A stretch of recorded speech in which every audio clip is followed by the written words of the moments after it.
What is the power sharing agreement negotiation like? Melissa Hortman, the Speaker of the House, says we made tremendous progress, but yet they're still boycotting. They're still not sitting in their seats that they're supposed to be now several weeks.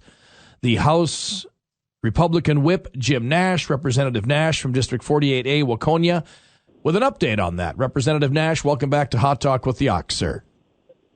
Thanks for having me on. I am glad to be here with you. Well, it's my pleasure, and you're in the thick of things there. Tell me, would you back up that what Melissa Hortman said, that they're making tremendous progress in this power-sharing agreement? Well, first, let's correct. Melissa Hortman is no longer the Speaker, so that's an important distinction. But, you know, I would say that is an inaccurate statement, that she has not really been negotiating in reality. You know, the reality is they are at 66 seats if you count Brad Tabke in that, and 66 is a smaller number than 67. I mean, I didn't major in math in college, but I know enough math to realize that 67 is different than 66. And because they had a member of their prospective group of candidates cheat, Curtis Johnson, then the court said he can't be seated. So we're waiting for a special election, and the probability is it's 7 weeks away.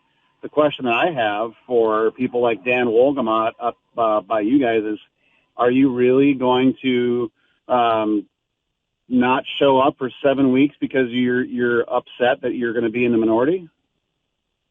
Exactly, right. And 7 more weeks, right, Representative Nash, the adding on to the weeks that they've already been away. Oh, yeah. So, right now we gavelled in on January 14th, and we have been there every single day. Speaker Lisa Dameth from up by you guys has done a phenomenal job of leading our team. Every single one of us, every 67 Republicans are there every day. And currently the DFL are working from home, or they're hanging out in a coffee shop, or, they're working from someplace where their cat is laying on a keyboard next to them, and they're not doing the work of the people. They are not at the Capitol, which is where the work is done, and they are kicking and screaming like a little child having a tantrum because they cannot have the power that they want. And that's all this is about, Ox. That's all they care about is power. Of that, there can be no debate, sir. Totally agree. And the other thing is they secretly swore themselves in, so now they're collecting paychecks. I know that if I'm not mistaken, the Republicans have made an effort to try to at least pass something off the House that says if you're not here, you don't get a paycheck. Yeah, so they, in the dark of night, I guess, and I actually put a tweet out there, and I'm never going to call it X, I'm just going to call it Twitter, that asked, as they were sneaking into the History Center, did they illuminate their way with a flashlight covered by a black sock? So that's the kind of skullduggery that they were trying to do. At their stepmother's house, yeah. Yeah, exactly. She's got a big living room, apparently. Right. That's the question is you have done so many things that are super sketchy, DFL House members. When are you going to do the right thing and show up to work and help the people of the counties that you represent and do the actual job? And I got to tell you, kudos to Benton County for calling out Dan Wolgamott and his bad behavior. Absolutely. And, but I forget what was it, a sanction or a filing of something or other? Yeah, they passed a proclamation. Condemning his actions and saying, hey, little Danny boy, you got to go do your work. Absolutely. And I'm glad you single out Dan Wolgamott, and we could single out any single person of the Democrat body in the Minnesota House of Representatives. It only would take one Representative Nash. Correct. I get the fact if they're all united in some sort of a political, our caucus, all supports this. You're the whip, right? You know that there are some things that just everybody is lockstep with. But you can't tell me that there isn't 1, 2, 3, 4, 5, 6, 7, 8, maybe even 10 Democrats that don't feel right about this. And they're like, no, this is wrong. We need to go to work. This is not, it's not core Democrat to not show up for work unless you're in the majority. At least it never used to be. You'd think one or two people would snap out of this. I would say Dan Wolgamott here in Carver County. Regrettably, we did not take the seat back from Lucy Ream.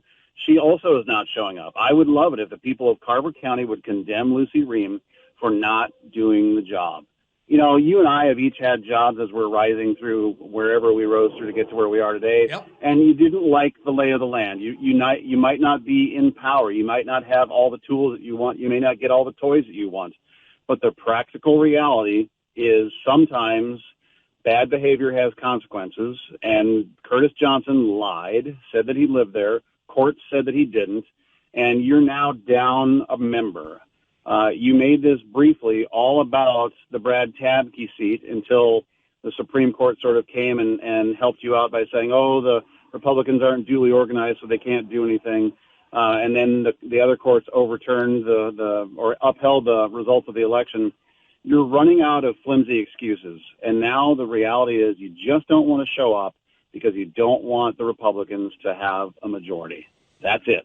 Yep. It has nothing to do with actually fulfilling the obligation. I mean, they walked around and said they want to work together. They want to work with the Republicans. They want, they're not going to have this railroading with the majority like they did the past 2 years. That's how they got reelected in November. They promised all this, and now their first chance to prove it and put their money where their mouths are, they're obviously saying, no, we lied the whole time just to get elected. We had no intention of working with the other side. No, I mean, they made it sound initially like it was a giant love fest, a.k.a. Woodstock, and everyone's going to have a summer of love, and we're all going to get along until the stark reality of them being in the minority was there. And then like, oh, Republicans are icky. We don't like them.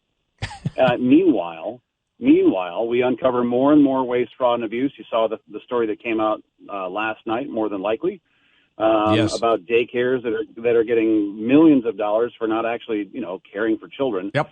There's waste, fraud, and abuse rampantly across the state. We're looking at a looming 5.1 or greater $billion structural deficit, and the DFL are hiding out at home, and they're clutching their pearls, saying, "Oh, Republicans are bad," and they're the ones that are doing this. Here's what I would say to the Representative Wolgamott: you know the way to the Capitol. Hop in your car, drive to the Capitol, walk onto the floor, and join us.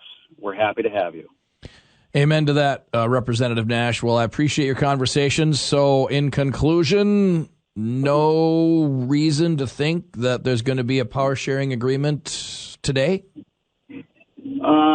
Well, we're coming in later today, and if one Democrat shows up on the floor, has a little bit of courage, they can change the whole landscape of things in St. Paul. Yeah. All right. Representative Nash, I appreciate your time. Let's get back to work. Thank you for being on. We'll see where this goes. Yeah, thanks for having me on and allowing me to be, slightly nuanced. Yeah, appreciate it.